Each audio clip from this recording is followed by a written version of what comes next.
And we're live. Hello, my lovelies. Today I'm here with my two lovely co-hosts, Debbie and Kimberly, and the fabulous Jenna, the author of The Savior's Champion, our group book this round of SeasonAthon.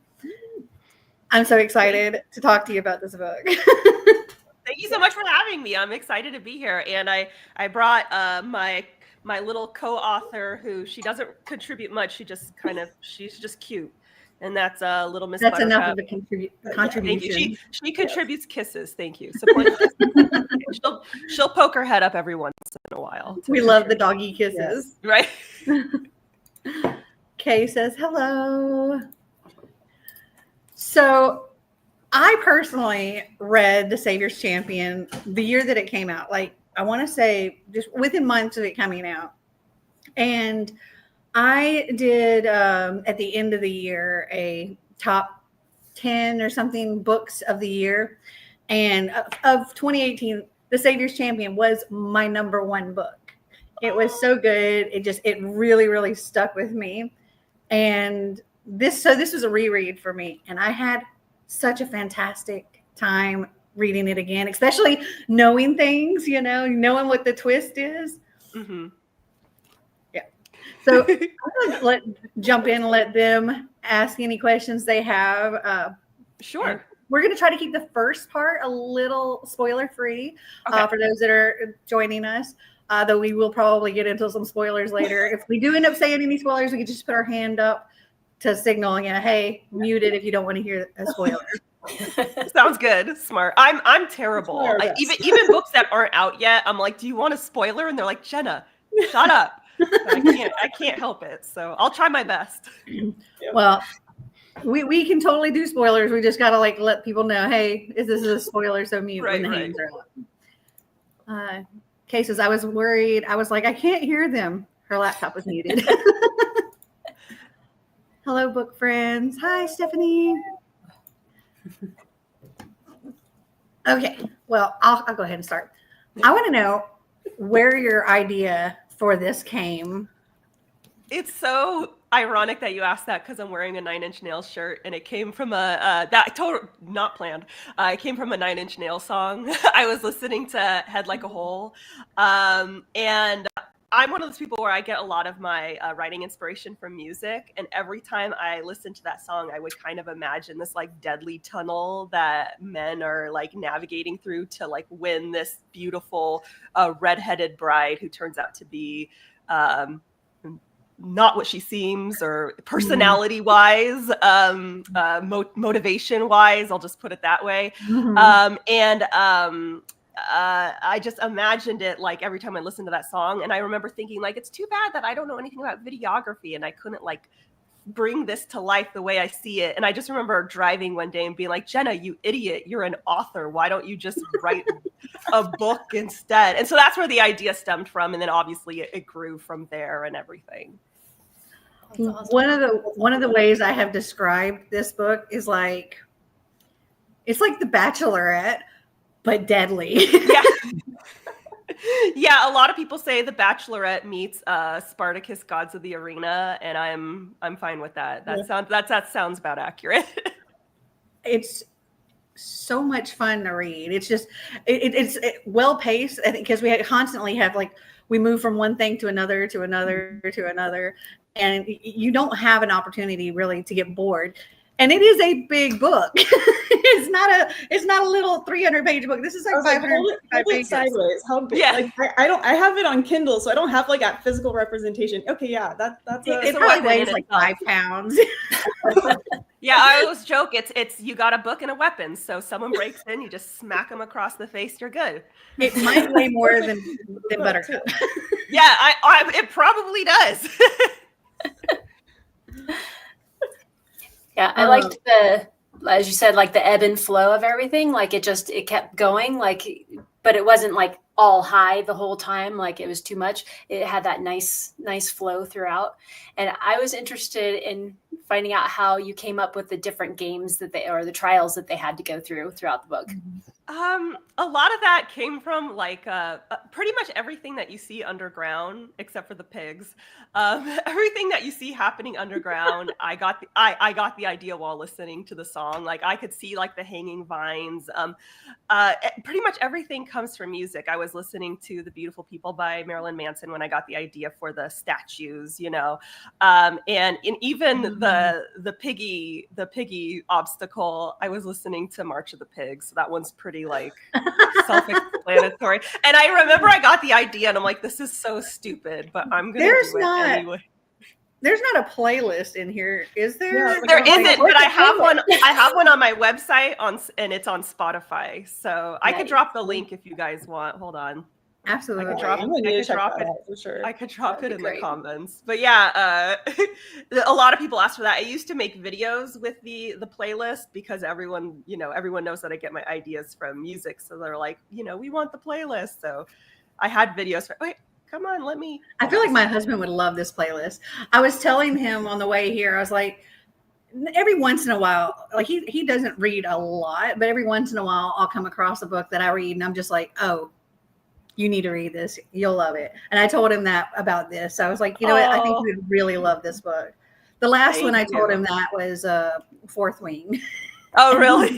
He did love it. That's how she pitched being a co-host again to me. She's like, I think you'll really like the group book. And I'm like, yep, sold. I'm there. Oh, thank you. You guys are so sweet. Thank you.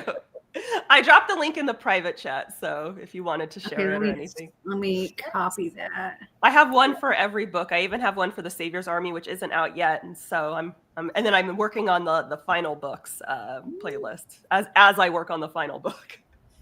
So, book 2 is The Savior's Sister, and I know that one's already out. And book 3 is The Savior's Army, and that comes out when? I'm aiming for February. Right now, it actually is starting the cover art and everything next month. So I'm really excited. It's just a few days away. So I'm like, I just can't wait. Is it already available for pre-order yet or no? Not yet. I'm actually releasing another book later this year. So I'm trying to prioritize that. I'm releasing a book through 10-Speed Press of Penguin Random House. It's called How to Write Romantasy. So it's a guide for anyone who wants to write a romantasy book. And that comes out in October. And so I'm trying to hold my horses and not have 2 books live at once because it can mess up both of the release dates. But it's really hard. I'm not a patient person. So it's been a struggle. So it's funny that I know I've told some people how it came to be that this was our group book this time around. So I actually reached out to Jenna through her website, just like a regular fan email. And I was like, hey, I read this. I love this. I have the second one. I'm thinking about reading it. But I know that the third one hasn't come out and it's been a while. Are we going to get one? Yeah. So I was like, are we going to get a third book? Is it coming? And Jenna was like, yes, absolutely. I'm working on edits. And then that's how we got to talking about SeasonAthon and all of that.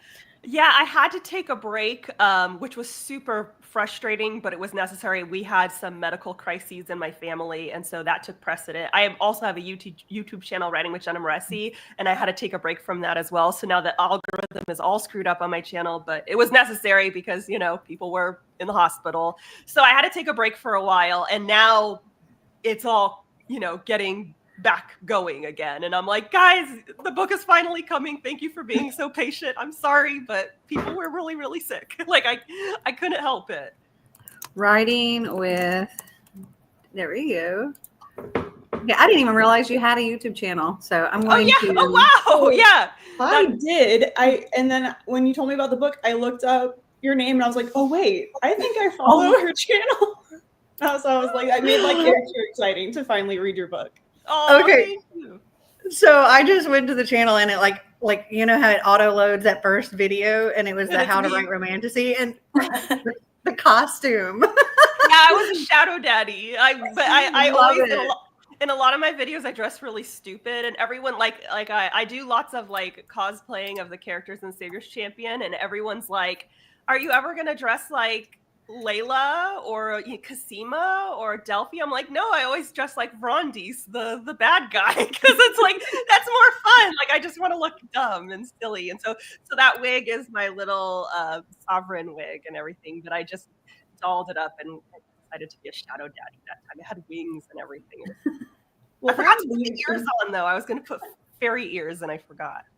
That would lead into a question I have, is that all of the dresses you depict in this book are absolutely stunning. So where did you get the ideas for all of the dresses and the outfits for the guys? Like, where did you come up with all of that part of it? I was heavily inspired by ancient Greece and Rome. Which as a kid, I was always obsessed with Greek mythology. That's why there's so many like references to Greek mythology in the book. So I was heavily inspired by that. But if you look back at a lot of their clothing, it's a lot of white, and I like color. So I'm also, I added sort of like a Latin American mix with a lot of color and vibrance and things like that. It's kind of like I'm Mediterranean, but I'm also Latina. So I was kind of merging the two cultures. So that's kind of where I came up with it. Plus, just going to Pinterest, searching through all these beautiful dresses and kind of getting ideas of the cuts and everything. I wanted it to be something that you could wear in a really like hot, dry heat climate, so lots of like bare shoulders, lots of, flowy fabrics and things like that. Speaking of bare shoulders, the amount, like how long they go without a shirt.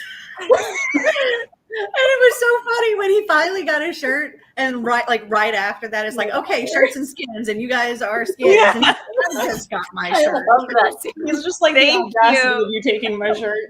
I wanted to kind of subvert the cliche of like, oh, he's topless, because we see that a lot, and I have no problem with it. Like, topless men are wonderful, but I kind of wanted to subvert the cliche and have him acknowledge, why am I always topless here? He like something about it. Buttered up. Right. Yeah. Why am I oiled up and topless? Like, why am I being treated like a slab of meat? So I wanted to acknowledge that, especially because Tobias, Tobias is a good looking guy. Like, he's very, very attractive, but he's not like a big burly Adonis. Like, he's not the kind of guy that'd be like, hey, he's not Adonis. Yeah. He's not that kind of guy. So he'd probably be like, dude, what's going on? Okay. This is going to go into spoilery territory, but it is towards the beginning. So just, if you want, you can mute it while my hand's up. Milo! Why'd you do that? Like the first day. Right at the beginning. It's so funny because the reception of Milo is divided. Everyone either really loved him or found him annoying.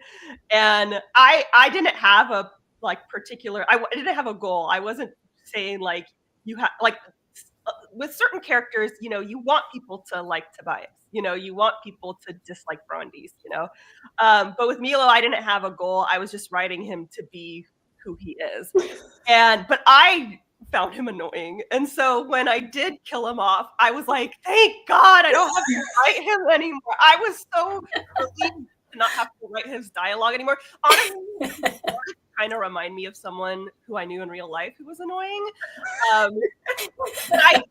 I was so focused on that when I started doing beta reviews and like critique partners and then eventually actual reviews, so many people came to me so upset that I killed him off so early that I was like, I wasn't even thinking about that. I was just like, I don't have to write his dialogue anymore. Like it was not even in my frame of reference. So I'm sorry. I'm not sorry, but I'm sorry. I remember it was the first time I read that. And it happened, and I was like, oh, no. Everyone thought that it would be Tobias and Milo at the end, and Milo would turn against him, and then he'd have to be like, the brothers against each other. But I was like, there's no way Milo's lasting until the end. He's a little pipsqueak. So also, I feel like that would have been too obvious. Mm-hmm. Yes, exactly. We're subverting another trope. I'm like, get rid of him at the beginning so that Tobias has a motivation to continue, I thought he would at least last a day, like maybe into day 2. Come on to the sanctuary.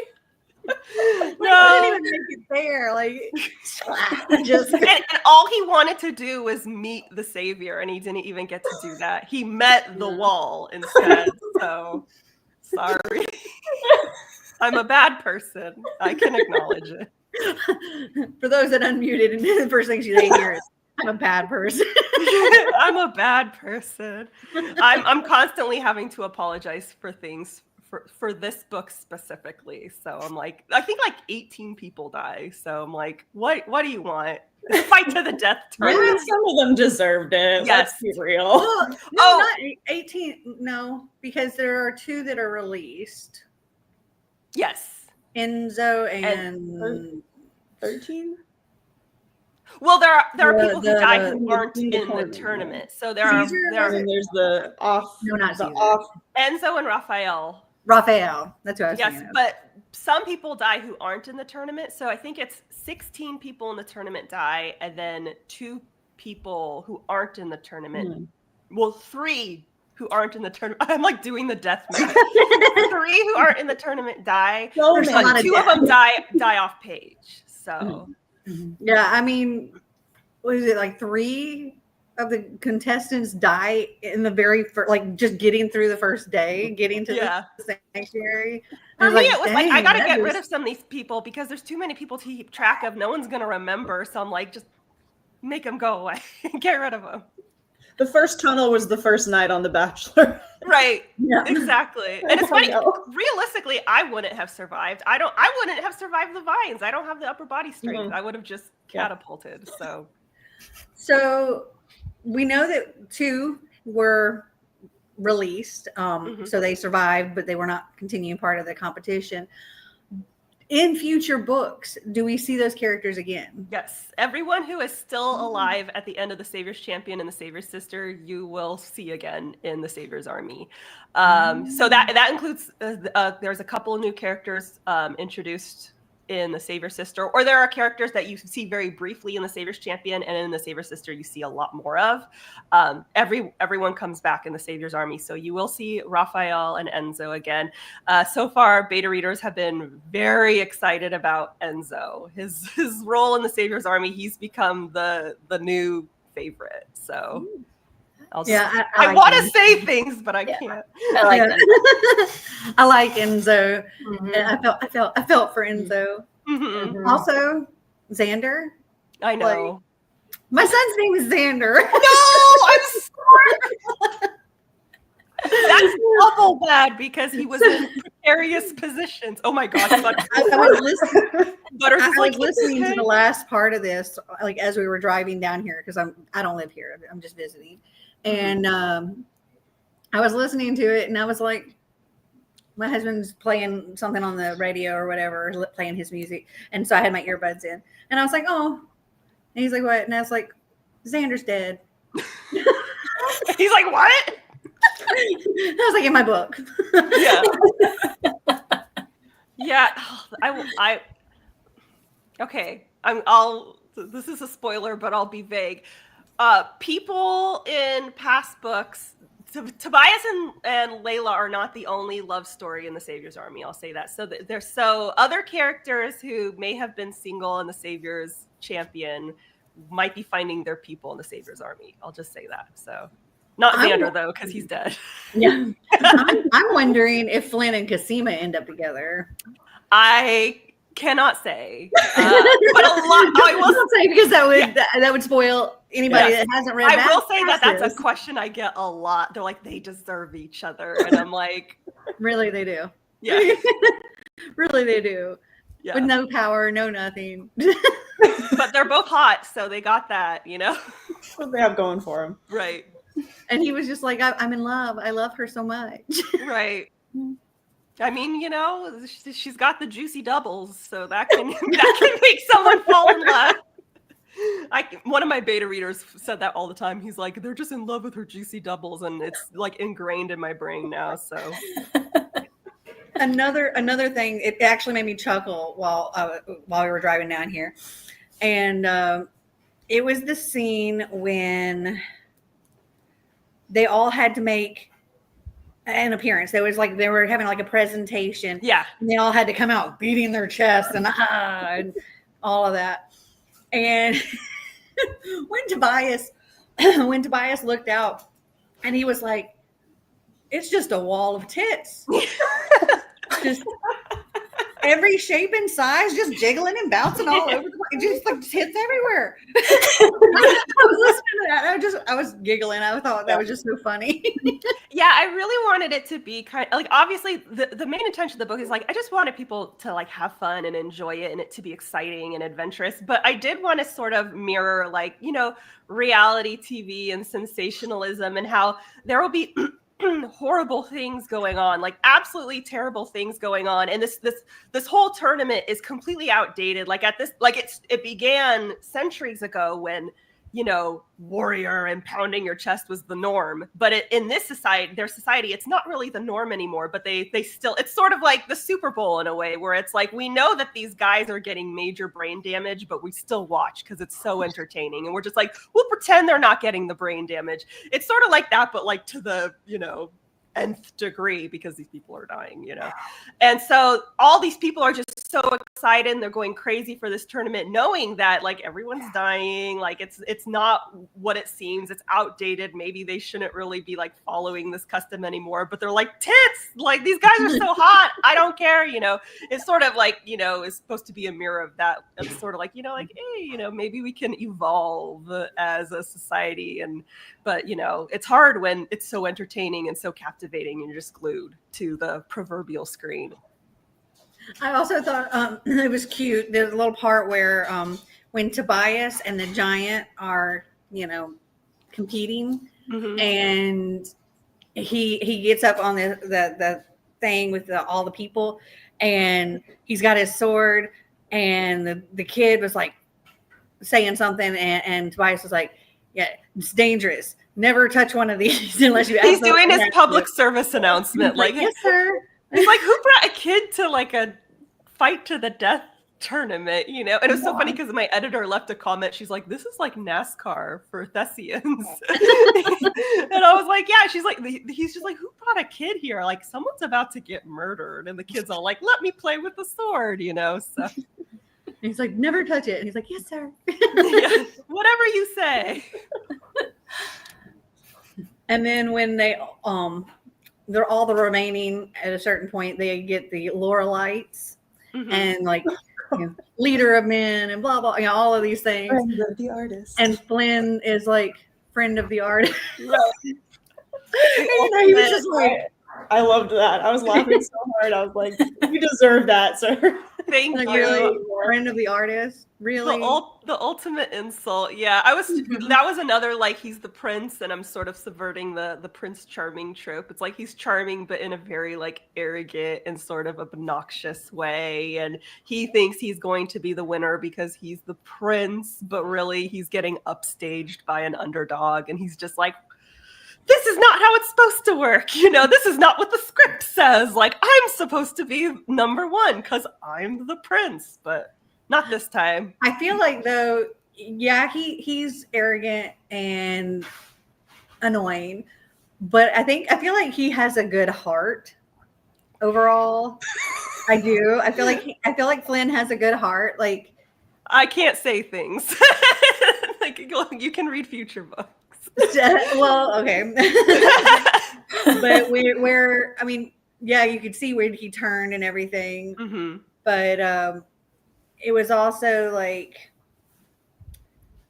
he said, I won't let anything happen. Yeah, I won't tell on Layla. I won't reveal her side of this because not to cause her any pain. And when the dragon said what he said, where the three of them were competing and were both going after Tobias, it switched and they were both going after him. I was like, that showed, yeah, he's still got some heart, you know? Well, the thing about Flynn, and of course I'm the author, so like I know all the things, but if you look back to a lot of the times where he like quote unquote helps Tobias out, it was the underlying motivation is self-serving. So like, for example, if you look back to when they're making the antidote, Flynn is getting Tobias the ingredients, but only because Tobias remembers them and Flynn doesn't. So Flynn is getting him the ingredients, but he's like, okay, what's the next one? What's the next one? What's the next one? And if Tobias didn't remember, he probably would have been out. Flynn would have been like, I'm going to go work with someone else. So like for example, like there's the I didn't pick up on that. Well, again, that's the author. Yeah. I know all the things, but like the final battle where it's Tobias, Kaleo, and Flynn. At first, it's Flynn and Kaleo. Oh, sorry. At first, it's Flynn and Kaleo ganging up on Tobias, but then once Flynn starts getting his ass beat, and Tobias is going after Kaleo, that's when Flynn switches and goes after Kaleo. Like, okay, like I was getting my ass beat, but now Kaleo's getting his ass beat. So it's always kind of a self-serving motivation. But I wrote it with the intention that you kind of can't tell with Flynn. It's a little bit. So your interpretation was totally expected, because I wrote it with the intention. Because if Flynn seems like just solely a jerk from the start, then you'd wonder why Tobias would even align with him. You know what I mean? So the intention was where it's kind of like, I don't know about Flynn. Like sometimes he's a jerk, but sometimes he seems nice. And, the series. I figured he would be nice with him up to a certain point until it didn't serve him. And then, when it was like the odds were narrowed down a bit, then it would be like, okay, you're on your own now. Mm-hmm. Yeah, I want to say things, but I'm gonna be good. Love Tobias as a character. Was he based on a real life person in your life? No, I don't like to base characters on real people because I feel like it's less fun that way. For me, I want to immerse myself in like fantasy fiction, So I like to invent the characters from the ground up, and I also like to especially when I'm crafting love interests, I craft them with the intention of making them well suited for one another. So if it was a real person, I would be limited in what I could, have them be attracted to. I'd have to like kind of base it on the real person's attraction. Although I will say that whenever I create a male love interest, there are certain qualities that usually are prevalent. I tend to prefer male love interests who, some people like the arrogant, cocky male love interest, or like the, like the dark and foreboding male love interest. And I do like a guy with a tragic backstory, but I like a guy who's really nice to his lady. I like a guy who's, like Tobias has the silver tongue, and he's sweet and he gives her gifts and things like that. I like a guy who I want the romance itself to be sort of the sweet spot in the story and the dangers outside of it. I don't want them to be super toxic together. So that's something that sort of runs prevalent with all my characters. So he's not based off of a real person. Also, everyone is always like, do you base characters off of your husband? And I'm like, I'm not trying to share. Okay. You guys, like, because I know, like, people read romance books, they fantasize about the guy, and I'm not trying to share my guy. But obviously, like, I think my husband's a good guy, so he and Tobias do have, good guy traits, but they're different. Tobias is an introvert, my husband's an extrovert, all that good stuff. Okay, so I have like a spoilery question. Okay. And this my is my favorite kind. About the reveal. Mm-hmm. So those that haven't gotten to the big twist. Okay, so I can't remember if I figured it out the first time around reading it about who Layla really is. But going into it this time, like I knew the whole time, and so it was funny, like catching those moments when she's like, she says something like, answers a question just right, that it's not like revealing that she isn't this, right? But also where she keeps trying to tell him. And so the question is for my co-hosts and anybody that's still listening. How long did it take you to figure out the twist, or did you not figure it out until it was revealed? I figured it out. I don't know when, I can't remember what percentage I was at. I want to say it was probably maybe around that 50% mark. And then I just kept, and then I was like, I questioned myself because I'm like, no, that can't, no, that. But then she just kept saying stuff, and I'm like, and I was like, no, she's not. No, she's not. Then something would happen, and I'd be like, okay, no, she's not. And then we'd go back, and I'm like, no. And I was like, just tell him already. I figured it out like the first quarter, maybe third of the book. Like, not that I knew for sure, but I was like, oh, I bet it's this. I bet it's this. And I'm like, yeah, it's probably this. So I didn't know until the actual reveal, but I pretty much guessed it from the beginning. That's just right where my brain went. But I found it interesting reading it a second time, picking up on all those little nuances of how precisely she words things when answering. Yeah, that was fun. Valerie says, I didn't figure it out until the reveal. Yeah, it's been interesting hearing everyone's different like times of when they figured it out. So it's been fun for me. And the way I see it is it's a romance novel, so you know they're gonna get together at the end and everything. So I was less concerned with whether or not people predicted it and more concerned with whether it was believable, because what's so annoying is when something's unpredictable, but it's because it doesn't make any sense at all. And it's like, okay, I'm not going that route. Oh, I totally felt it was believable. Like, it would make sense to me. It would make sense if I were in that position. I would want to do something similar, you know, to get the true feel of. But also, why is her father such a butthead? Well, that's explained in greater detail in The Savior Sister. But basically, I'm trying to think of a non-spoilery way to word it. But it's like, so the way it's set up, the reason he's called, you know, His Highness and not His Majesty is because the sovereign is always considered second in command to the savior. He's like the vice president, you know. That's why, and you know, that's why he kind of wanted to get rid of the saviors, you know, is so that he could be the ultimate ruler. And the initial plan didn't go so well because he got rid of one but came back with the baby, you know. And you can't just you can't kill a wife and then immediately the baby dies and everyone's gonna know it's him, you know. It's like, that's so strange that they just died one after the next, you know. So he had to create a new plan basically. And he spent, you know, her whole childhood while she can't rule as a baby, so he spent all that time sort of stripping her of her actual political power, but now she's of age and she's supposed to be taking the throne and actually taking that power back. So now that she's of age, he's like, okay, I already have her political power. I want the worship too, you know? So it's not enough that he's controlling everything. He wants people to idolize him the way that they're idolizing her. So she's got to go. And she's not happy about that. She's not excited. I mean, I would think with the kind of power that it seems that the savior has, that she'd be able to take care of him. She has healing magic, and in the words of Layla in the Savior's Army, I can't heal him to death. You know, there's the magic that she does have. It's all, I mean, aside, it's, you know, it's so it's good, like nothing but like good.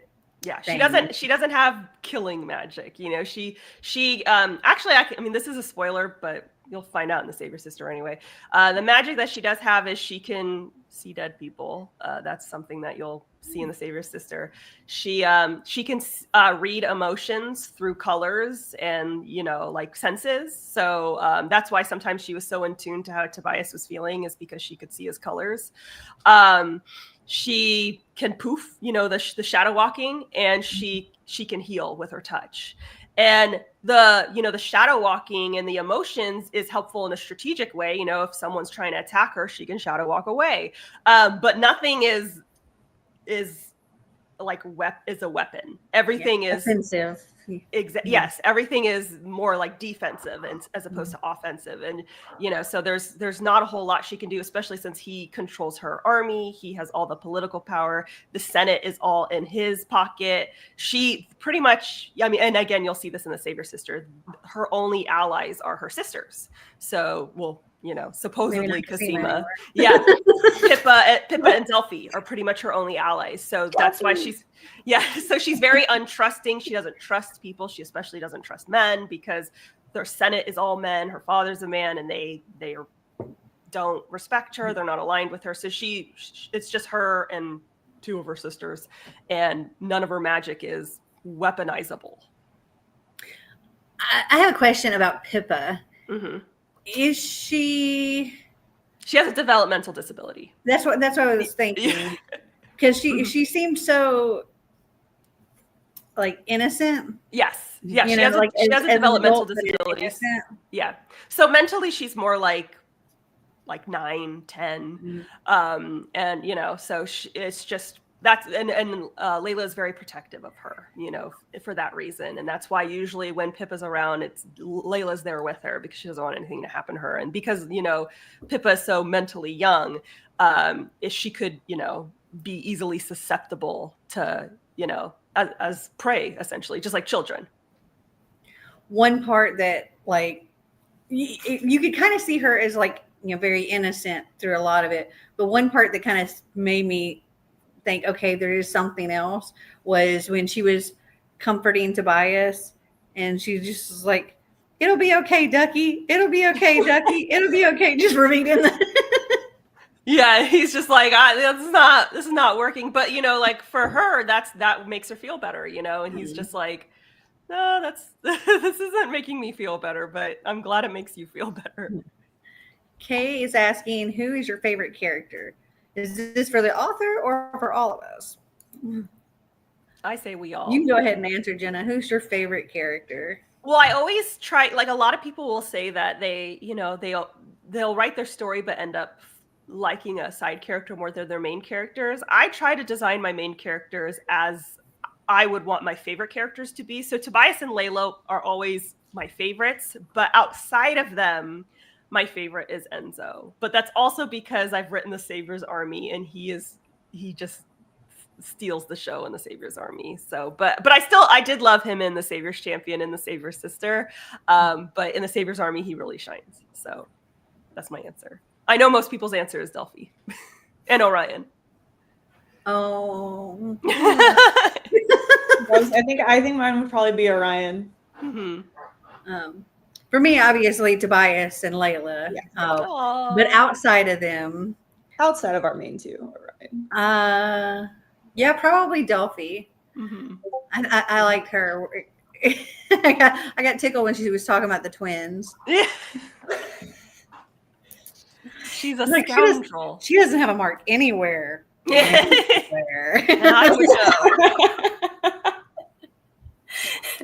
Definitely Delphi. I loved Tobias and Layla, but yeah, Delphi.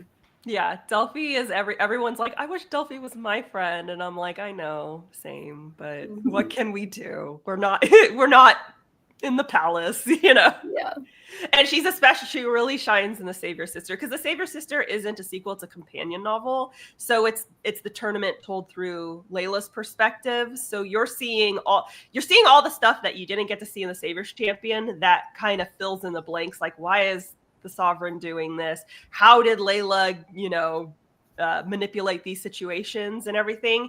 And so you see how much of a role Delphi plays in everything, and what a little puppeteer she is. And if she wasn't your favorite in the first book, people are like, no, she's my favorite now, because she's so sassy, and she's so intelligent, and she's a lot of things that Layla wishes she could be, because Layla wants a boyfriend, and no one will date her because they see her as this holy, revered thing.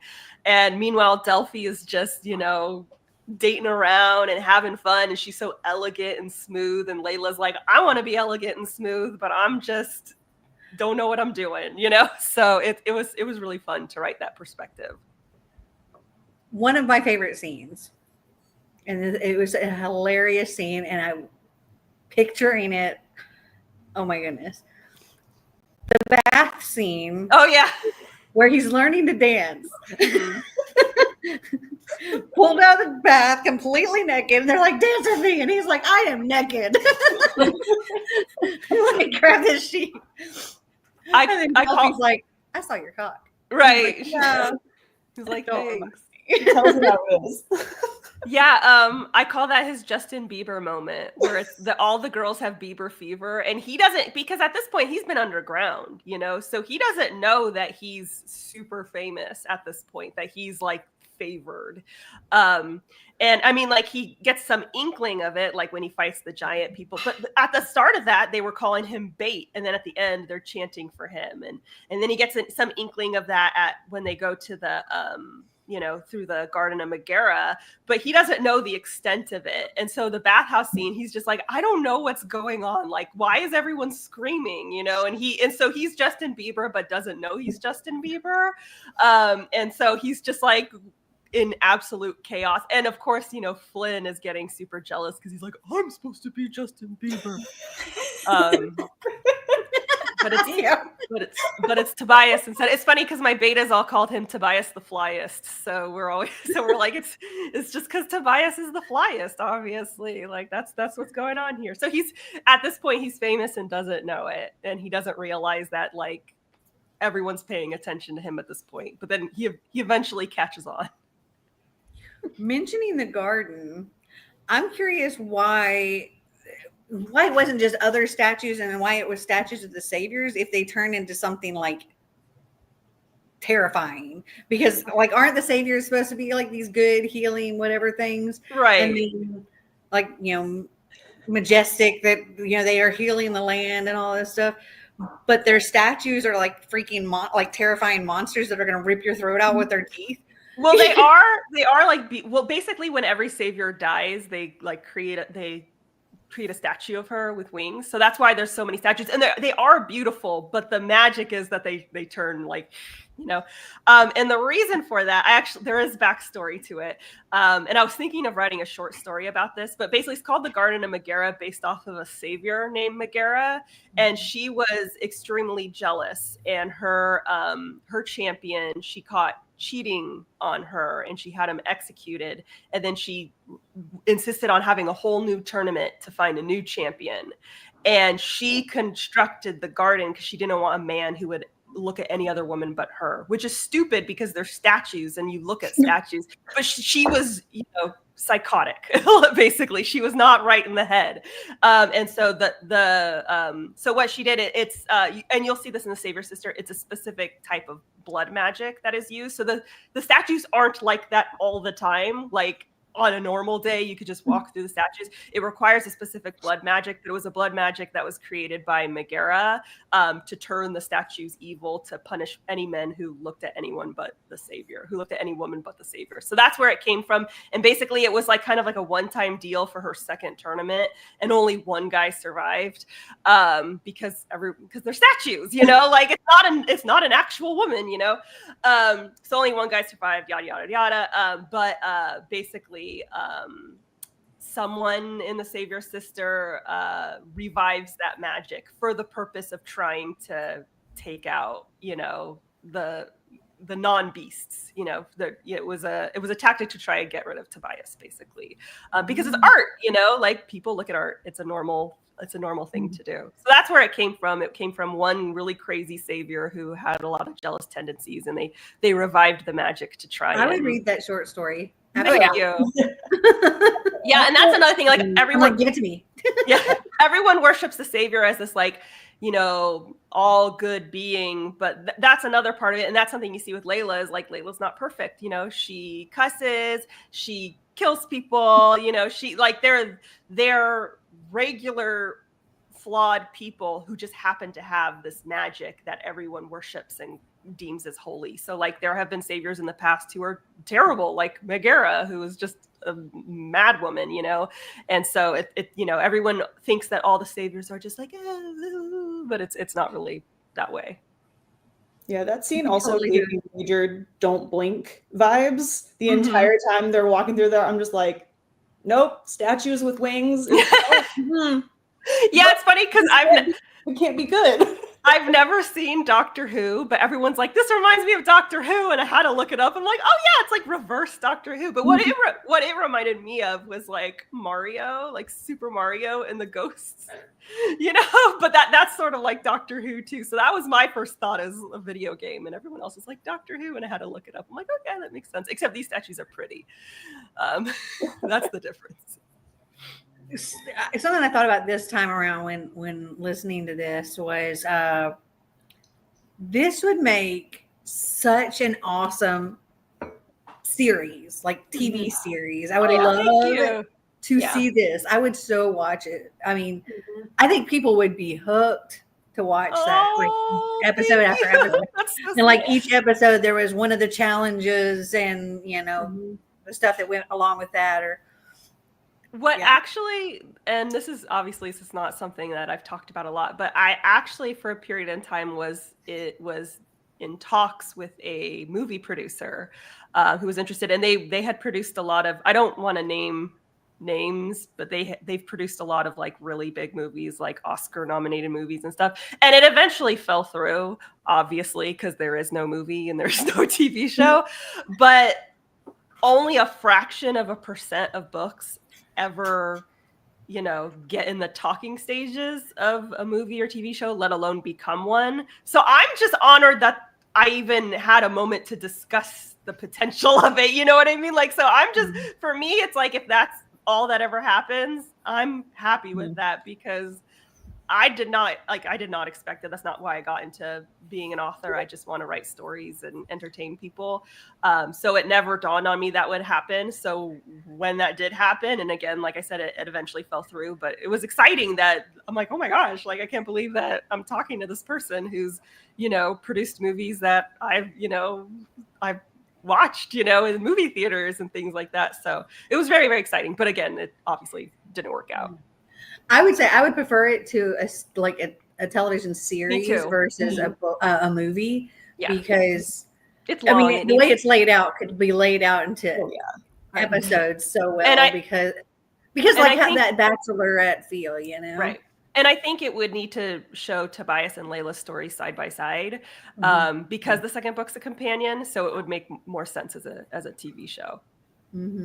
So like, one episode would be Tobias, the next episode would be Layla's, and back and forth and back. And I think that would be such a cool series to watch, because it's so entertaining to read, and I can see it in my head, but I want to see it. Thank you. That's very sweet. I'm honored. We want the Tobias to drool over.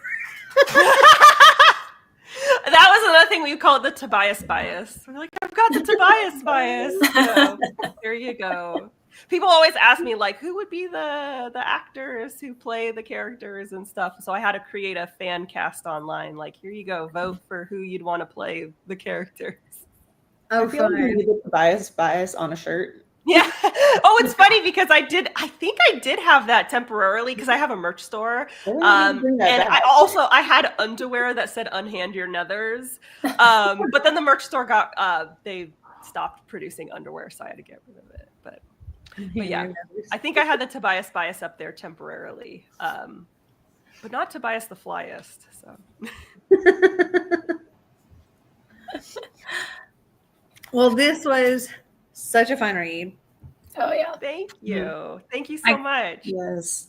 Can't wait to read The Savior's Sister, which it's funny. I've already filmed my TBR for next month, and it's on my TBR for next month. The Savior's Sister. I'll be figuring out how to put it on mine, because I have to say I did just finish it this morning. I was just sitting by the pool finishing it, so I am right at the end, and I'm like, nope, that cliffhanger, that last sentence, I was like, dang it. Oh, it's funny because people have emailed me like, Jenna, I got like a misprinted book. They're like, this is where it ended. I'm like, that's the end. Oh yeah, that's how I was like, no, that can't be it. Like, that's no. I'm like, that's the end, guys. It's a cliffhanger. I thought it was a great ending. Are you going to ask the item? Oh, yeah, sorry. Actually, I have a whole list of questions that I normally ask that I just slipped my mind.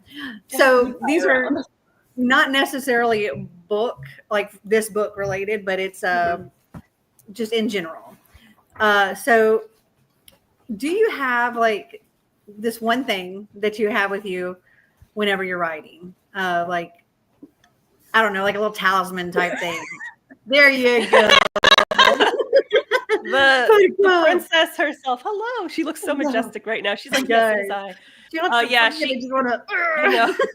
Yeah, I actually write in bed, which everyone's like, how do you do that? Your poor back. But I have a setup with my pillows and everything. And so she just snuggles up next to me. Usually she burrows under the blanket next to me and just keeps me warm. And that's my setup, is just me in bed with the dog. And she's my little support system. So that actually answered another question. Another was like, do you have a set place that you write? Like, do you write in bed? Do you like write at a desk in your office? Do you go to Starbucks and write there? Yeah, I need to be super comfortable, or else I'll be fidgeting the whole time, and I'll be like, oh, so I have just write in bed because that's the most comfortable place. Do you have like a set like writing schedule, like every day from this time to this time, or Monday through Friday from this time to this time, or just like as it comes to you, that's when you write? My schedule is really wonky because my partner is disabled. And so we have lots of like appointments and stuff, and it varies from week to week. So what I do is I create a weekly writing goal, and then I schedule I do my schedule on a weekly basis. So for example, today's Saturday, I'll be starting next week's schedule today. And I will go through and list all the appointments, and I will create a weekly writing goal. And then it's just about, finding the chunks of time where I can write. So for example, I've got a lot going on Monday. I already know that I've got 2 appointments on Monday. So that's probably not going to be a writing day, but Tuesday I have virtually nothing going on. So that'll be a writing day. And so it's not a set schedule every single week. It varies, but I just base it off of what I already have going on, the appointments that I can't miss. If my husband's going to the orthotist, or if he's going to the doctor or something like that.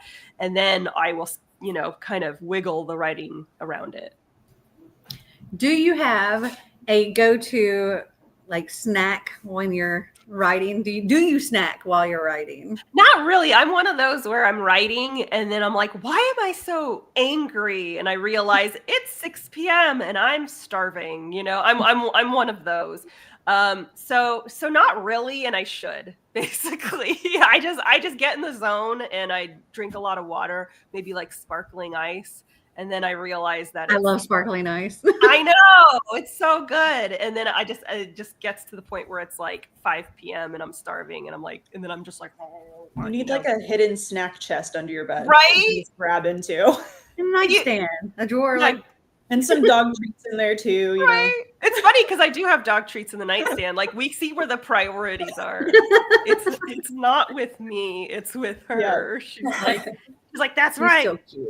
Yes. Everyone loves you. She's like, so I want to sleep. Oh. You said that the Savior's War is coming out early next year. Yeah, the Savior's Army. Savior's Army is early next year. Do you have anything coming out soon? And you said you have a how-to that you're working on. Yes, How to Write Romantasy comes out October 21st. And if you pre-order it, you have the option to get a free digital workbook that teaches you how to craft a power couple. So how to craft a Tobias and Layla. It breaks down sort of my method. And then you can go ahead and craft your couple. So yeah, the How to Write Romantasy, it's available for pre-order at all major retailers. So you can get it all over the place. Are you currently reading anything? No, I'm in a huge reading slump. Oh my gosh, I don't want to name names. I read a rom-com. Okay, hold on. I'm trying to be tactful. It was marketed as a rom-com.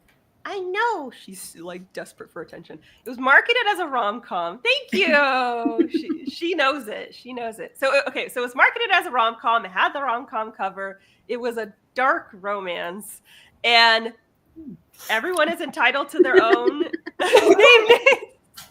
Everyone is entitled to their preference, but dark romance isn't really my thing. I like it when I obviously like battles and bloodshed, but I want the couple's relationship to be cute, I don't like it when he's like stalking her and things like that. So it was a dark romance. I wasn't prepared, and I feel like the book just was like, So by the time I was done with it, I was in such a book slump that I've been struggling to read anything. So I'm going to be nice and not name names because the author seems like a really nice person. I think it was just a situation of poorly marketed. Did it have a rom-com-y cover? Like yes, the cartoon cover. Okay, yeah. The cover was like yellow and pink and not darker. I mean, yeah. Right. So and obviously, if you read a rom-com, and I'm also just throwing that out there. I'm writing my very first rom-com, so be on the lookout for that.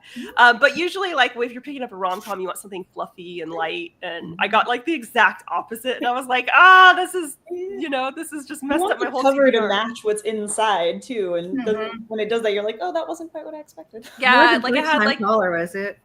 Huh? It wasn't first time caller, was it? No. Okay, I was like, that's yellow and pink. Yeah. We're all gonna be on Goodreads, yellow and pink. Right. It had like dubious consent and stuff, and I'm just like, that's not my thing. And like I said, there's something for everyone. I'm not being like, this book is Goodreads isn't up to date. No, I don't track what I read on Goodreads because I don't share like reviews public. Oh my goodness, I know. I don't share reviews publicly because I'm an author, so it would look bad if I'm out here bashing other people's books, and I can be pretty critical. So I don't share it publicly. And I mean, like, I get it, like writing a book is hard, and if a book isn't to my taste, that doesn't mean it's bad. It just means it wasn't my taste. So like this book, it wasn't bad. It just was not marketed right. And it wasn't the kind of book I would normally read. And then I ended up reading it and was like, why is the cover pink and yellow? What is going on? So yeah, I've been in a reading slump since then. Pray for me. Well, I have to say, I got out of my reading slump by reading Dungeon Crawler Carl. And I'm obsessed now. Like I went straight through 1, 2, and 3. And I'm having the best time. Oh, that's awesome. Everybody seems to be loving that series. It's just like entertaining. So cute. Do you have any book recommendations for everybody? Like for those that like your book? Do you have any recommendations? Okay. I'm trying to think. Or just things that you've read that you really, really like and want to recommend. Oh, well, one book I always recommend, it's not a romance, but it is a dark fantasy, and that's Ashes by Iona Wayland. It's, oh my goodness, Butters. Ashes? Seriously. Yeah, Ashes. It's about this woman who, her brother dies tragically, and she finds out that his soul is not at rest, and if she wants to, put his soul at rest, she has to travel through this magical, deadly forest and scatter his ashes in a very specific place. So the story follows her traveling through that forest and all the monsters she meets along the way. Butters loves the book as well. Iona Wayland. It's got a 4.31 on Storygraph. Yeah, it's really good. I was looking it up on Goodreads.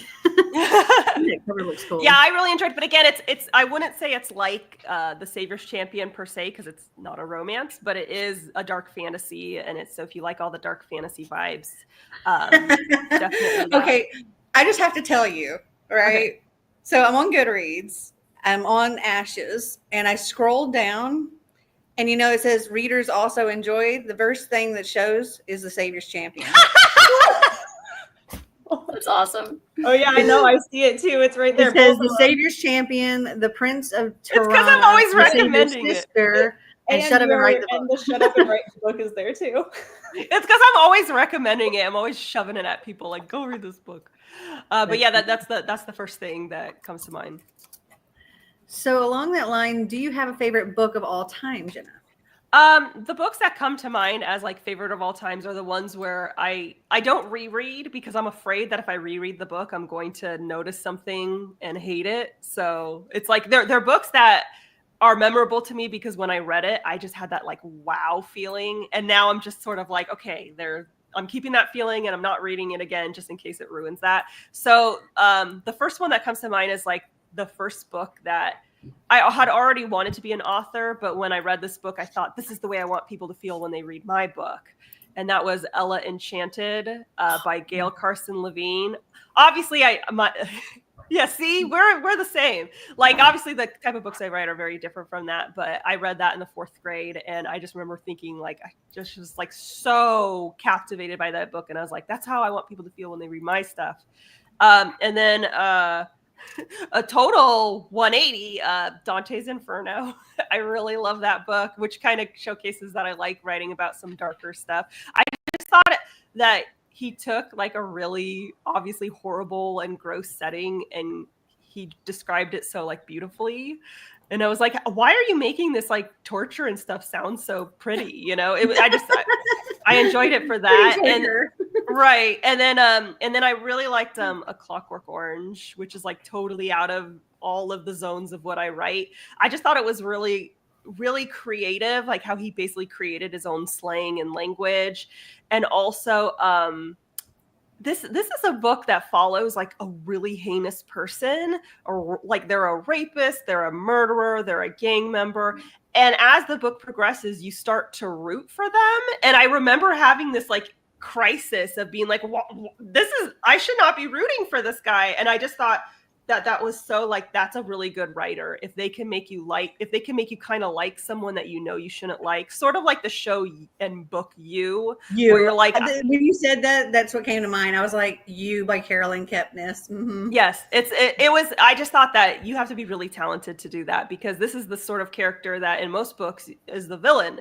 And at the start of A Clockwork Orange, you're like, oh, this guy sucks. And then by the end, you're like rooting for him. And I'm like, and it just made me question myself. I'm like, why am I rooting? This guy is terrible. Then I kept having to check myself and be like, no, he's bad. But I just thought that was really like powerful writing, that it got you to like sort of question your own morality. I had that same conflict after reading You, because it's like, okay, he's a stalker, he's a murderer, he's this terrible person, but you love him, and you're like, get the girl that you're stalking. Right. I have that on my TBR. My friend recommended it to me. She's like, you have to read You. If you liked A Clockwork Orange, you'll like You. I'm like, okay, because I've seen this series, obviously. But yeah, so it's on my TBR now. They did a great job of interpreting the series, like interpreting the show from the book, I thought. Because awesome. I like to read the thing first and then watch it, but also I don't like doing that, because every single time I do that, I'm nitpicking the show or the movie. And that was one of the few that I was like, okay, they did a great job. I thoroughly enjoyed this. And yeah, they don't change too much. They just put a visual form to what you read. Right. That's good to know. I really want for this. Thank you so much. Yeah, I would be so obsessed with that show. Thank you. That's really sweet. I really appreciate it. Okay, so we know you like the darker kind of thing. What about TV? Do you like go for the darker TV as well? Like, are you It's so I've funny. never watched Dexter, but maybe Dexter. Oh yeah, I enjoyed Dexter. My TV and like movie preferences, it depends on my mood. I like the two extremes. Like I like this is a trauma response, but if I want to relax, I watch horrors and thrillers. Like that relaxes. So relaxing. Yes. So it's like, oh, I had a tough day. Let's put on a horror movie, you know, which it's a whole apparently a trauma response, like my brain's messed up, but yeah, so I like that, but I wouldn't necessarily say that like I'm a horror buff. It's just like I put it on because it's relaxing. But if the stuff that I usually become like really invested in is usually of the thriller variety or comedy stuff that makes me laugh. I either want just like all fluff silliness, or I want like whodunit mystery type of thing. But it's funny because I write a lot of action, but I don't like watching like action adventure stuff. If it's like lots of guns firing and things like that, for me, it's too overstimulating. Whereas I can read it, like I can read about like giant sword fights and things like that. But watching it is just like, it's like, okay, it's a little, well, I can watch a sword fight, but if it's like explosions everywhere, I'm like, oh, this is too much for me right now. I'm the same way with TV. Is like, because two of my comfort shows both also have a Deschanel sister in them, are Bones and New Girl. You've got a theme. I do like the New Girl. I don't watch a huge amount of TV because I'm reading so many books. Which I have to say, as far as this being like the number one in 2018, I probably read somewhere between 150 to 200 books. Holy crap! Well, thank you. That's So really this is sweet. number one out of 150 to 200. My heart. If we were at your house, I'd be like, no, show the room tours of all the books you have hidden in different places. I love that. literally have like well over 1,000 books, like Oh my gosh. probably somewhere in the 1,500 to 2,000 books in my house. That's a lot. crazy. I just have well, it's mostly my books, but it's like the white ones are Shut Up and Write the Book. But there's my little well that's the right where come on finger. Whatever. It's so hard to do. There we go. This is my TBR of physical books, not the ebooks, obviously. And then the bookshelf. That was how big my TBR was. Well, my TBR for July is like this. Well, my Kindle TBR is really long. It's just that's the physical book TBR. But the books that I've read are on a bookshelf elsewhere. So that's the to be read, and then a bunch of Shut Up and Write the Book. my to be read. Oh Lord. So in my office, there are 6 floor to ceiling bookshelves that are my high priority TBR. That is not my entire to be read. Right. In my guest room, I've turned the closet into a bunch of shelves. And it's like a long closet and that you can walk into, and it's a bunch of shelves. Those are my lower priority. Oh my God. Also full. And then I have in my bedroom 2 floor to ceiling bookshelves that are the series that I'm currently reading. Oh my gosh. You have your own And then library. there's stacks everywhere. Your Belle from Beauty and the Beast. I even have a ladder. Oh that I my have to gosh. use There you because I go. can't reach the top shelf. You're living every reader's dream. Do I need to send you basically. my cosplay, Melanie, so you can borrow it? You gotta just like glide on the ladder, like in the blue I dress. have wheels to install on my ladder. So the house that I was in before, the one I'm in now, I had this gigantic room that I had all my bookshelves. It was like 12 floor to ceiling bookshelves wrapping around. I had a day bed in there. My desk was in there. I had one of those giant bean bags in there. It was like the perfect library. And it had like shiny hardwood floors. And so I was like, yes, I'm going to install these wheels on my ladder. And I'm so going to do that. But in my new house, my library is literally split into like every room of my house because I don't have one room that's big enough to hold all my books. Like my whole house is my library at this point. It's a giant library. No big deal. Yeah, inside so that the guest room closet is the lower priority, but inside the guest room I have 2 floor to ceiling bookshelves of all my 4 and 5 star reads. Oh wow! My gift to read, my favorites. Oh, well, they need their own shrine. That makes sense. Yeah. I feel the books, everything. I have a book room. I'm debating putting a bookcase in the kitchen.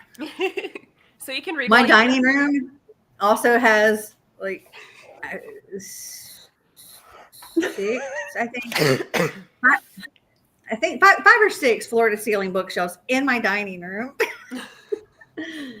I love that. 2 built-ins in my living It room. could be drugs, okay? Yeah. Books are better than drugs. That's what you remind yourself every time you get a new book. It could be. There drugs. are books It could be drugs. stashed away in my kitchen cabinets. There you go. It could be crack, but it's fun. It could be crack. There's worse things to be addicted to than books. Exactly. You're addicted to Look, learning. at least we all had a somewhat healthy coping mechanism, okay? Right, exactly. Could be crack. Yeah. That's and book buying and book collecting and book reading. Those are all different hobbies. exactly. Sometimes your book buying or your book collecting, you do more of than your actual book reading. Right. These are 2 different hobbies, Exactly. Yeah, I'm not so much Sometimes you a just wanna look at 'em. collector. I'm not so much a collector. That's why most of my TBR is on my Kindle, because I'm very much about ease of convenience. So I just want to like, I like being able to have it. Like if I'm at a doctor appointment and we're in the waiting room and I'm like, okay, like just whip it out. Mm-hmm. Yeah, I'm because of the house I'm in currently, I'm trying to be more like that. So I'm like trying not to buy as many books. But it's hard. It's hard. It's so hard. Like I got an email like 2 days ago from Books A Million, and they're like, "Hey, 40% off of these July pre-orders." They I'm know. like, They I need to know. buy them. Right. They know I who they're ordered like talking 6. to. I was like, it's 40% off. Come on. Right. That's almost half off.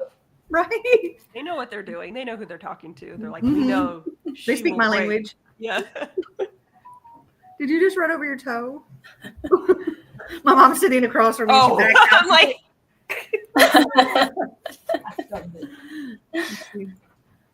Except nowadays, books are more expensive than drugs. Probably. Some of them, yeah. yeah. Yeah, I was at Barnes and Noble the other day, and I surprisingly walked out of there without buying any books. But one of the books I looked at was a Dungeon Crawler Carl, and it was like $30-something at Barnes and Noble. I was like, it's on Amazon. Okay, it's $19 on Amazon. I'm not buying it at Barnes and Noble. Yeah, those the repackaging for those makes them. But I lucked out because I grabbed them when they were on NetGalley, when they were trying to kind of re-promote them, and I was like, yeah, I will read and review those right now. Thank you. Right. Yeah, and I was just like, I can't bring myself. Another book I looked at was I think it's called Atmosphere by Taylor Jenkins Reid, and it's like NASA and stuff. Anyway, it was like $28 or something like that. And when I was buying the books for the Books A Million pre-order thing, I happened to look and see that was on sale at Books A Million. So I'm like, I can get it for $18, and it's like $10 cheaper. So I ordered that too. Nice. I just had to, couldn't resist. We like books, okay. Exactly. I bought a lot of books years ago. Now I prefer to read books first, and then if I like them enough, 4 or 5 stars, then they go on a Goodreads shelf to buy in the future for my collection. That's what I do. Yeah. I've been trying to be a lot better about curating my bookshelves to like what I really like and enjoy. And if I know I'm not going to reread it, it goes. Mm-hmm. Same. That makes sense. Anything that I read that I rate under 4 stars, I get rid of, unless it's part of a series and I'm like, okay, this is real. I really enjoyed it. Was it a 4-star read for me? No, but I want to continue the series. Then I'll keep it until I read more of the series. And then if I end up loving the series, then I have it all. Mm-hmm. If I don't end up loving the series, then I just get rid of the whole series. Right. I bought special editions of Wicked, $50, and The Wonderful Wizard of Oz, $15.99. The cost is decided by age range, and The Wizard of Oz is a nicer edition. Like, why? It's probably just because Wicked is so like trendy right now. That would be my guess. Yeah. Yeah. But The Wizard of Oz is like a classic. It is. I have like a gorgeous annotated edition of The Wonderful Wizard of Oz. I haven't read it because there's so much extra stuff in it. But I mean, I love The Wizard of Oz, but I haven't read all the annotated stuff. Mm-hmm. I just don't want to waste money I'm not going to keep. I get my library to buy it instead to support the author. Oh, I love that. I'm a huge library fan. So I was that kid who every week we would go to the library together. So I'm a big library slut. Free books. Yeah. Love my library. Mm-hmm. Yeah, one of the things I started doing to kind of reduce how many books I'm buying is I put like everything I want on my Amazon wish list, and then if somebody wants to give me a gift or whatever, then they can get something off there. But also I have like my coffee patrons, and I have a book buddy of the month, and every month my book buddy selects a book off of my wish list that I have to read. And so when whatever book they select, I end up like finding it on either Hoopla or Libby, or I'll use one of my Audible credits to get it. And so I'll listen to it before I purchase it. And then if I like it, then I'll actually order it off of my wish list. So I have a physical copy, because I only keep 4 and 5 stars because those are the only ones I'm likely to reread. I personally do, and I don't get to do a lot of rereading, but I do enjoy rereading. Like this was a reread for me. And I had just as much fun the second time around. Oh, thank you. And it was, I think, maybe even more fun the second time around because I knew certain things. And so I was picking up on things a lot sooner, and like things that I might have missed the first time around, because I knew things that were going to happen. Right. And because it's been so long too since I've read it, because it was 2018. And I was telling my mom about this last night. I was like, yeah, I reread it because it's been a long time since I read it. She's like, it wasn't that long ago. And talking about 2018. I was like, that was 7 years ago. And she's like, wow, that was 7 years ago. Right. I'm like, that's a long time between, and I read a lot of books in between. Yeah. So I always try to, like, whatever our group book is, try to read the week of, because otherwise, if I have 15 other books that I've read between when I read that book and when I read the group book, I'm like, I'll get here and be like, what was it about? Right. I waited until this last week to start it because I was like, I'm not going to remember anything if I read it at the beginning of the month. I'll forget stuff, and I wrote it, so I'm doing a reread because The Savior's Army is coming out, and there are so many parts where like, oh, that's really funny. Oh, I wrote it. You wrote that. Like, I forgot how stupid Bo was, and I'm enjoing all of his stupid little isms, like when the proctor, like a door opens and Bo's like, did he do that with his mind? Like, no, like just all of his dumb one-liners. I completely forgot about him, and there was plenty in the garden with him. Yeah. I purposely made all the guys who gave like Layla and Delphi a hard time. They all were killed by women in some way. So Neil was pushed into that hole, and Caesar's death was in part because of Layla's blade. I dropped my knife. Right, and then Bo was killed by the statue. So all the guys who were giving the ladies a hard time, the ladies had the last laugh. So. Love that. I didn't connect that at all. Yeah. Again, it's one of those, I'm the author, so I have to know those things. So when I read this the third time, I'll pick up on all those things that I did, because you'll tell me these things. I'm like, oh, I didn't catch that. So the things about Flynn, it's subtle, Yeah, the things about Flynn, the things about those guys, I'm going to notice that the next time I read it and see it from a whole different.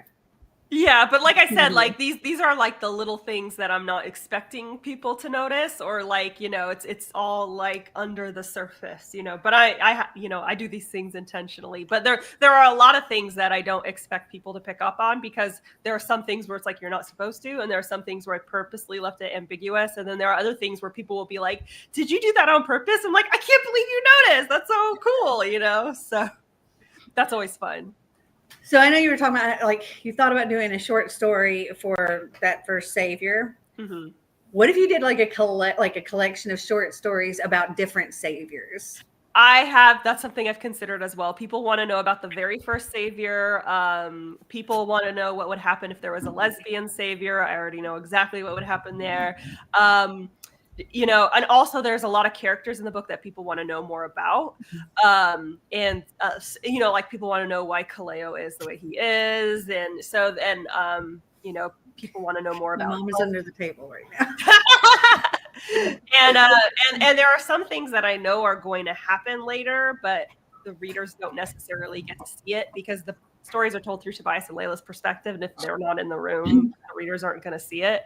So there are some things that I'm considering. Like, for example, there's one character who will get a love interest in the Savior's Army, and they will get together in the last book. And I know how their first kiss goes down, but they're not going to kiss in front of Tobias and Layla, because why would you do that?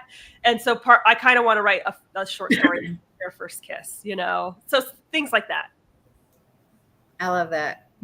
I love when we get those like little fill-ins, Mhm. and it's like, oh, you get a little bit more, a little taste. Right. Like I can't get enough of this story. I need all the extra bits. There is a short story available through my newsletter called Great Love, and it's sort of a behind the scenes. It's not really a short story, but a behind the scenes moment that you don't see in the Savior's Champion or the Savior's Sister, and it's basically how Tobias was selected to be a part of the tournament, and you get to find out that was all Delphi's doing, and that's why Delphi's so adamant about trying to get them together, is because she actually picked him, and we see how she how she went about it and what her logic was for choosing him to be in the tournament and everything. Yeah. So I'm glad you brought that up, because when I think back, I think that might have been one of my other hints that it was who the Savior is.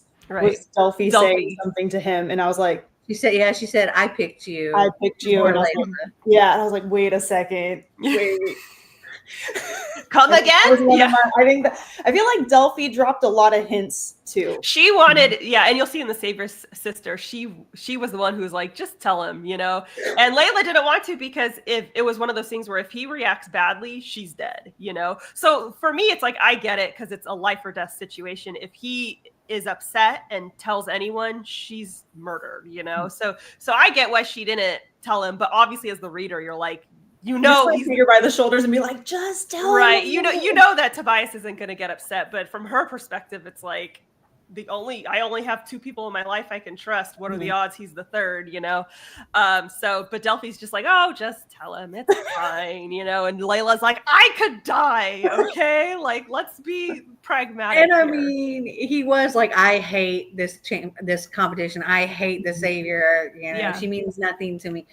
But he's talking about Cosima, right? Not her. It gets under her skin, especially and you'll see in the Savior's Sister growing up with a dad like Brondis, who obviously he's not a caring dad. He's kind of abusive. So she's got sort of like this competing talk of like, I'm the Savior, I'm a queen. And also like, you're nothing, like you're worthless. And it's sort of, hearing like, I hate the Savior, it takes her to her father. Like, it's sort of just, her own trauma to deal with. But she eventually gets over it, as you guys know, because she eventually reveals it. I appreciate their reactions to things were kind of believable. Like, when Flynn came to Tobias and he's like, I know, right? And you got to end this. And so Tobias goes to Layla and he says something that's hurtful. And obviously she's hurt by this and doesn't want to talk to him afterwards because she's mad. And it wasn't just like okay, no, he had to grovel a little. And she had a right to be upset. And when she revealed, the truth, and he was like, you were lying. You were lying, and I'm mad, and all of this happened because of you. And he had a right to be angry, and he reacted like you would expect you to react. But at the same time, they're gaga over each other, and of course they're gonna forgive each other and love each other and all that good stuff. Yeah, but I like that it was like natural, that reaction. Thank you. Yeah, I felt like I had like one beta who was like, why is he mad? And it's like, well, because she's been lying to him for a month. I'd be pissed too, But then a lot of times for a lot of books, it just would have ended there and he's mad. I never want to see you again. I didn't want to do that because I've always found that unrealistic, because once the person explains the situation, like once Layla explains the situation, you're kind of like, oh, I get it. Like, I mean, if it was life or death, I probably would have lied too. I'm not going to just trust the hot guy I just met, So, he's mad at first, but then when she explains it, he's like, okay, I get it. Well, it's fine. This is our first bump in the road. I feel like it was a natural, those were natural reactions that people would, if they were in those situations, act, they would feel that way or react that way, I think. And so I thought that was good. Thank you. I tried. Yeah, I wanted, like, there are a lot of things that are expected in romance, and some of it I think is realistic and some isn't. So I wanted to, take the things that like are expected and realistic and then get rid of the unrealistic things. So like I said, just being mad at someone for the sake of leaving it on a cliffhanger and having them get together again in the next book. I didn't want to do that because I feel like any reasonable person, once they heard like I lied so I wouldn't be murdered, I think at that point they'd be like, okay, I kind of get where you're coming from, like I can see. It's not like I lied because I was scared of your opinion. It was like I lied because if you reacted badly, I would die. It's like so I would probably be like, okay, yeah, that makes sense. don't do it again though. Like that. I look forward to seeing what happens with Tobias's sister. Mm-hmm. Mm-hmm. Yes, she is a big part of the Savior's Army, and she's okay.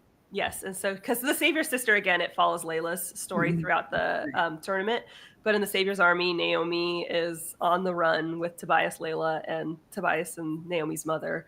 So she's a big part, and she quickly befriends Layla, and so we see her from Layla's perspective as well as Tobias's perspective, and she's like Delphi in the sense where she's very team Tobias and Layla being together, and she's very supportive, but she's also still his sister, so she's making fun of him and cracking jokes and stuff, and she calls him Toby, and he hates that, and so she's trying to get Layla to call him Toby just to piss him off and things like that. So in the Savior's War, is that just one of their perspectives and then the next book's going to be the other perspective, or do we get both of their perspectives in that book? The Savior's Army is going to be split.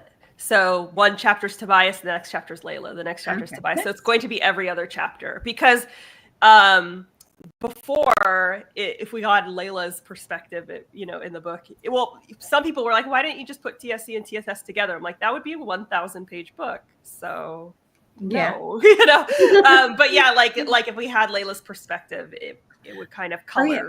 Savior Sister's just as chunky. Yeah. It is. You'll see it when I hold it up in my wheel of TBR. It's just as chunky. Right.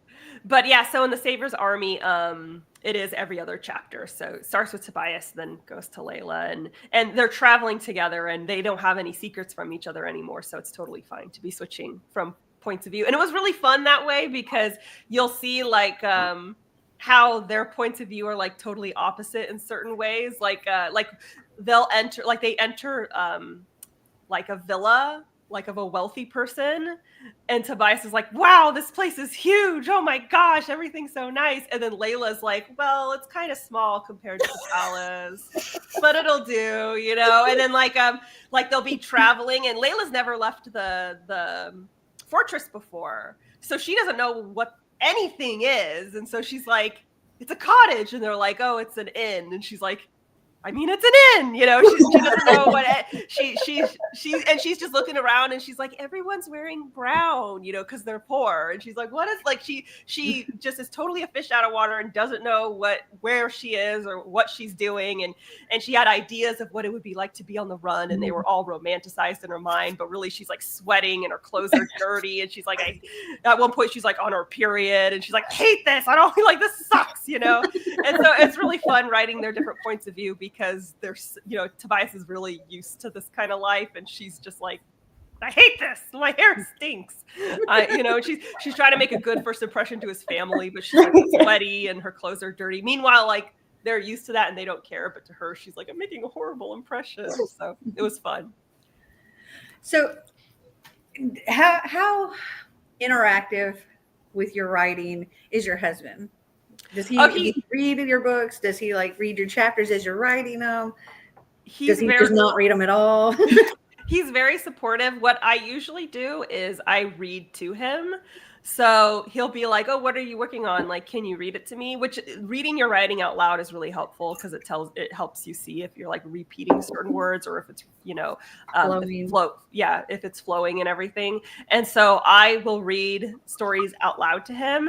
And then he'll give, he'll be like, oh, wow, this is really fast paced, or I think you can cut that bit, but he's really supportive. He's really into it. And And also I'll go to him, like if I'm writing from Tobias's point of view, and I'll be like, is this what it feels like to get a boner? And he's like, yeah, that's about right. You know, things like that.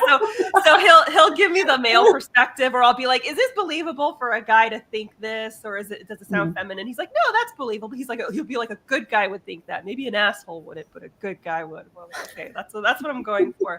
So yeah, like he'll give me the male perspective of things, but he's super involved, and he's always been really supportive. And we're both creatives. He's like a professionally trained vocalist and musician and stuff, and so we're both in the arts in some way. So he's really excited about all the books, and he it's funny because he doesn't do social media at all, except if I'm like releasing a book, and then all of a sudden he's like, I've been silent for 2 years, but here's Jenna's book, you know. So it's really cute. That's awesome. Yeah, that's great. It's good when you have like that support surrounding you.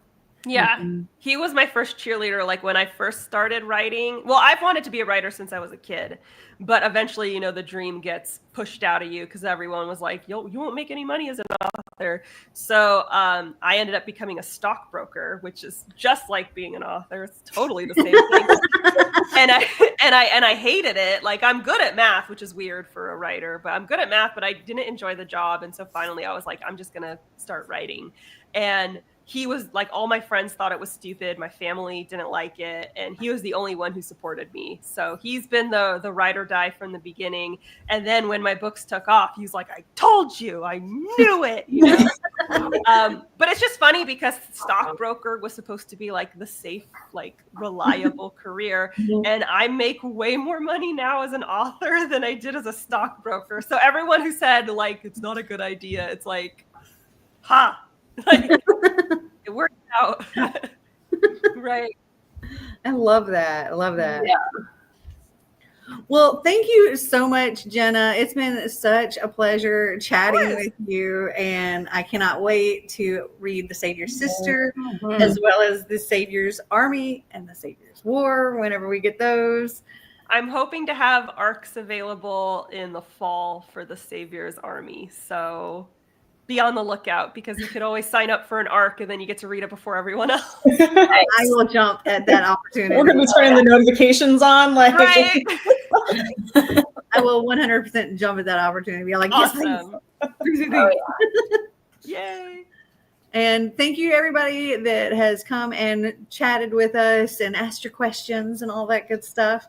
And make sure you stay tuned to or come back for our After Hours live show, which will be at 7 p.m.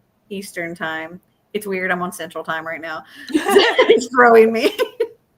And again, thank you so much, Jenna, for being here. It was a pleasure. Of course. Thank you. I had a blast. This was so much fun. And Butters had a nice nap. So We enjoyed you too, Butters. Right. She had a good time too. She's like, you just woke me up.